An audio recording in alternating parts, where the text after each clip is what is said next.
sitting here. These are the four children, their dog, and of course, Janet Smurl. Tonight, we examine one of the most disturbing and controversial paranormal cases in American history. A case that did not begin with screams or shadows, but with quiet discomfort. A case that unfolded slowly, patiently, and then violently.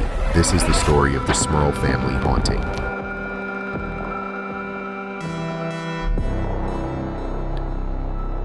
West Pittston is a small working-class town in northeastern Pennsylvania. The streets are narrow, the houses sit close together. Families have lived there for generations, raising children, attending church, and going about their lives quietly. It is not the kind of place associated with terror. On Chase Street stood a duplex that looked no different from any other home nearby. It was not ancient, it was not isolated. It carried no known history of violence or tragedy, no rumors, no legends. It was simply a house. And yet, within those walls, a family would claim to experience something that slowly dismantled their sense of safety, eroded their faith, and pushed them toward desperation.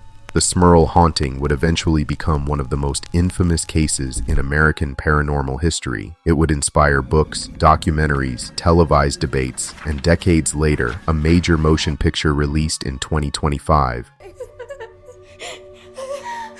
can't live like this, Jack.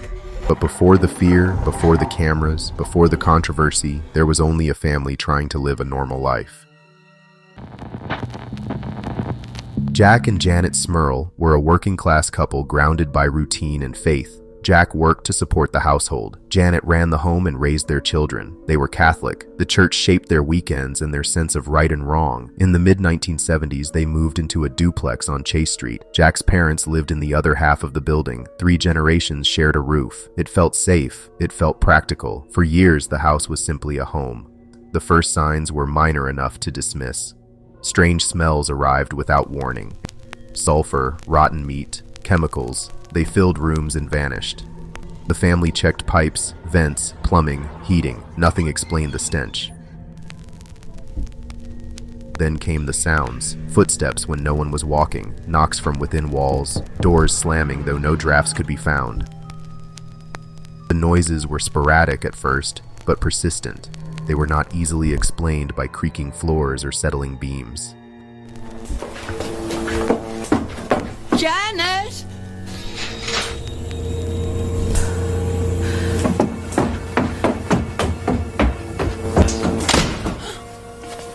The house began to feel less like shelter and more like a place with a presence.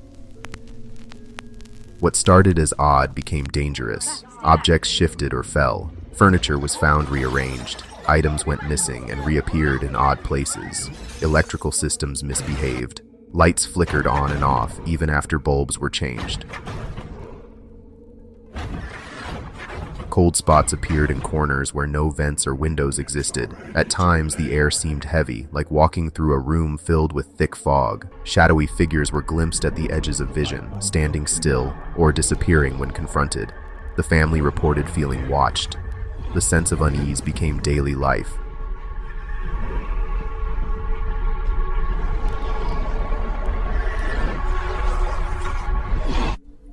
Reports moved beyond objects and noises. Family members described being physically attacked. Scratches, bruises, and unexplained marks appeared on skin. I'll be waiting. Several family members said they were shoved or grabbed by an invisible force.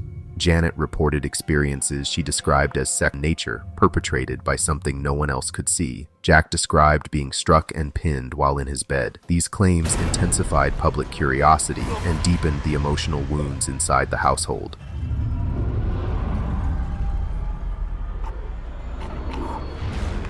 Children began to suffer nightmares and fear so severe they resisted sleep. The family lived inside a pressure cooker of exhaustion and terror. The Smurls sought explanations from conventional sources.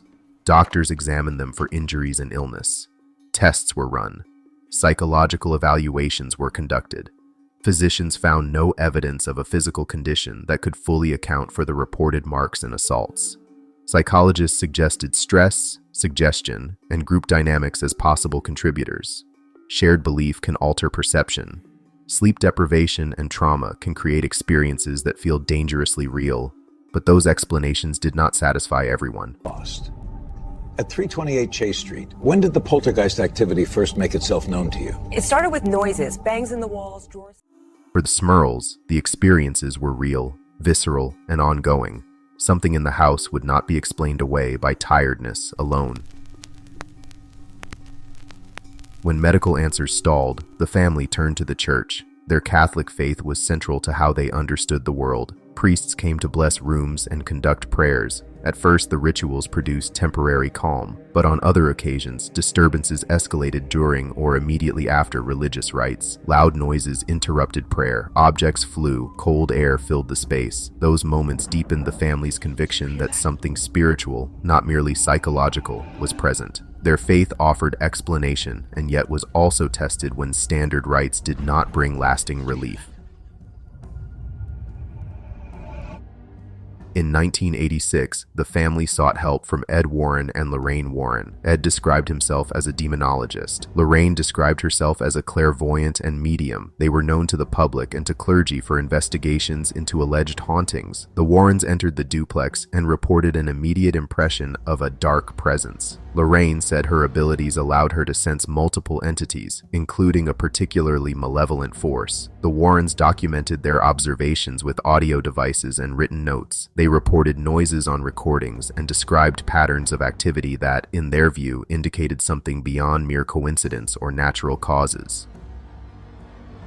When the Warrens went public, the story exploded into national headlines. Television crews arrived at Chase Street. Talk shows debated the family's credibility. Newspapers published sensational accounts. Some people believed the Smurls and saw evidence of demonic activity. Others accused the family and their investigators of embellishment or exploitation. Local reaction was no less divided. Some neighbors offered sympathy and support. Others pulled away. The case became less about a family in a house and more about a spectacle that exposed fault lines between belief and skepticism in American culture. Skeptics pointed to plausible natural causes. Carbon monoxide poisoning can cause hallucinations and eerie sensations. Faulty wiring, plumbing problems, and structural quirks can produce smells, noises, and cold spots. Electromagnetic fields in certain areas have been shown to elicit unusual sensations and feelings of dread.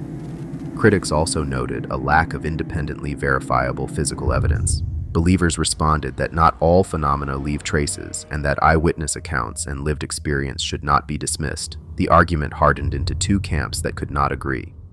The rituals were intense and lengthy. According to various accounts, the activity sometimes escalated during these interventions. Lamps broke, loud noises occurred, unexplained movements intensified. In some retellings, the entity seemed to resist being expelled. After months of attempts, the rituals failed to produce a definitive end to the disturbances. For the family, the ineffectiveness of traditional rites was devastating. Faith had been their refuge. Now faith felt, at times, like a test that had not been passed. Under mounting stress and public scrutiny, the Smurls decided to leave the duplex. They moved away from Chase Street in search of peace. According to their reports, once they were no longer living there, the most intense activity diminished considerably. The family believed the house had been the focus of whatever had tormented them, and that distance had created safety, but leaving did not erase what had happened. The scars were not only physical. The family's reputation, their relationships, and their faith had all been marked. The world beyond the duplex watched closely and drew its own conclusions about the truth of the events. The Smurl haunting did not disappear with the family's departure. It became a persistent story in paranormal circles. Books were written. Documentaries were produced. The Warrens included the case in their portfolio of investigations. Skeptics continued to analyze the evidence and point out inconsistencies. The case became shorthand in debates about demonic infestation, false memory, and the power of suggestion. For believers, the Smurl case was evidence of spiritual assault and the need for vigilant faith. For skeptics, it was a cautionary tale about how fear, suggestion, and public attention can shape narratives. Over the years, the family's accounts changed in detail while remaining consistent in their core claim. Witnesses and participants offered different perspectives. Some who were close to the family expressed sympathy, but questioned parts of the narrative. Diane, I'm standing here in front of the Smurl residence where the family believes they are being haunted by a poltergeist. Journalists and investigators attempted to verify specific incidents with mixed results. Audio recordings circulated, some interpreted as supporting the family's claims, others dismissed as ambiguous or explainable. The absence of a single, conclusive piece of evidence allowed debate to continue. The ambiguity kept the story alive. The 2025 film The Smurl House condensed the years-long contested events into a tighter, psychologically focused narrative that emphasized atmosphere, isolation, and the erosion of faith rather than cataloging every alleged incident.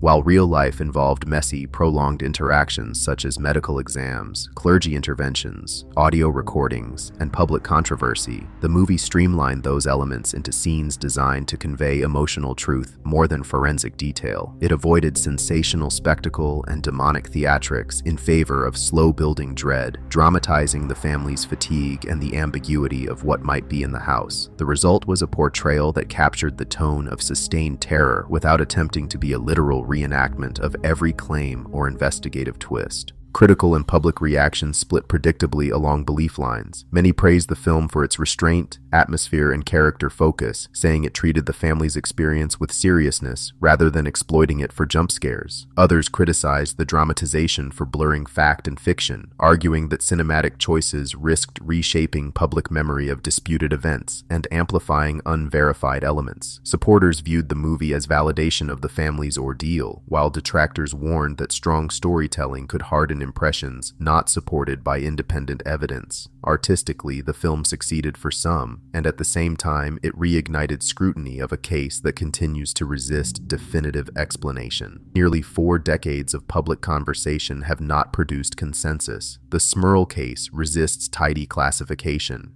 It raises uncomfortable questions about how people understand suffering when that suffering involves events outside common experience. It asks how communities respond when a private nightmare becomes a public story. It probes the limits of scientific explanation and the reach of spiritual interpretation. It also calls attention to the human cost when extraordinary claims meet extraordinary scrutiny. Reflections on belief and evidence. When confronting claims of the supernatural, people often default to 2 positions. One insists on spiritual causation. The other demands natural or psychological explanations. Both positions are driven by frameworks for understanding the world. Neither framework on its own resolves the Smurl case beyond doubt. The family's suffering is not in dispute. The meanings attached to that suffering are.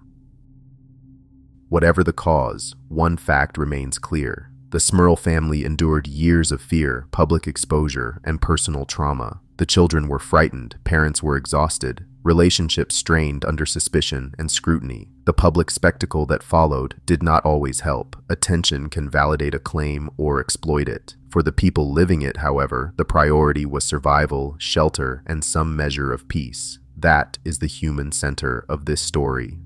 The Smurl haunting is a case study in limits of perception, limits of scientific measurement, limits of faith and institutional response. It is a reminder that some human experiences resist tidy classification. Investigations, whether religious, journalistic, or scientific, can illuminate aspects of a situation but rarely close the book entirely. The search for answers can be compassionate and rigorous, but also invasive and inconclusive.